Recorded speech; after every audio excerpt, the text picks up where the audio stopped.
everyone, welcome back to the Fabrication Shop. Today we'll be looking at painting our Explorer Alpha rocket. If you're new to the channel, we want to encourage you to subscribe and hit the bell so that you can be notified when we drop our next video.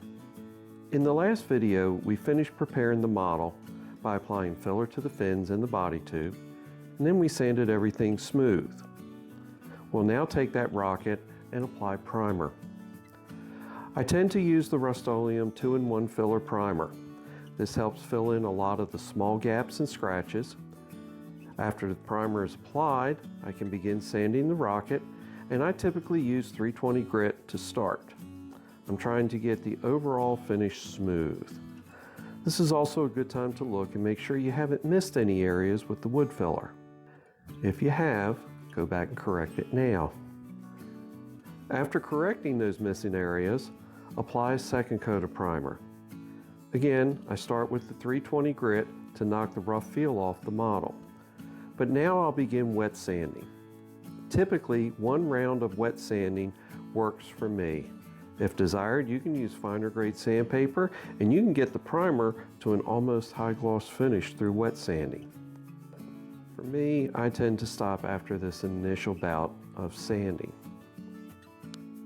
It's now time to lay down the base coat of paint. In this case, we're using a gloss white finish. Start with a light coat and then add an additional coat. Make sure the paint is completely cured before you add another coat. Once the base coat has completely cured, it's time to mask off the model for the blue top coat.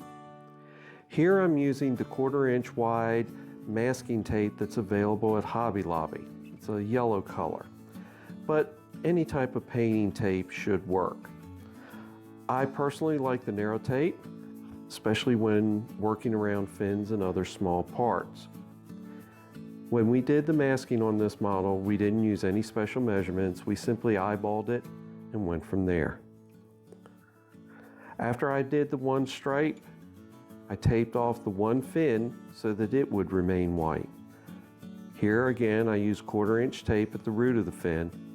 At the bottom of the fin, I used a piece of wider 1/2 inch tape to help cover the edges, and then I covered the rest of the fin in wax paper.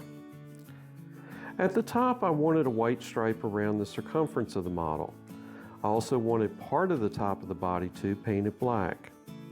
I went back to the 1/2 inch tape to create the lower edge of the mask. Then I used wax paper to cover the bulk of the rocket. Before you apply the paint, burnish all the tape edges.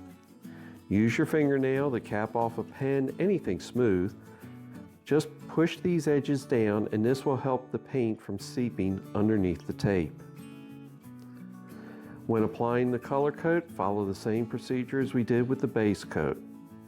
Start with a light coat, wait 10 minutes, then apply a fuller coat, and then let this dry completely. Now on this particular model, here's where things went bad. Despite letting the base coat dry for 3 days, it apparently wasn't completely cured. This resulted in some crazing on one of the fins.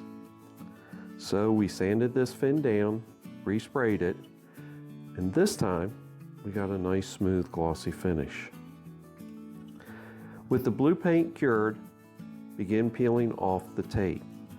I found that pulling the tape back on itself tends to bring the tape off cleanly and helps leave a nice crisp line. The last item is at the top of the body tube. Mask off the area just as we did before, leaving a section of the top of the body tube open to paint. Apply the black paint and when cured, remove the tape. You now have a completely painted rocket. To finish this one off, we're going to need to create some decals, and we'll do that in our next episode. If you've enjoyed this video, and if you like what we're doing here, please click on the like and subscribe buttons. If you hit the bell, you'll be notified when we drop our next video. So until next time, wishing you all the best, and take care.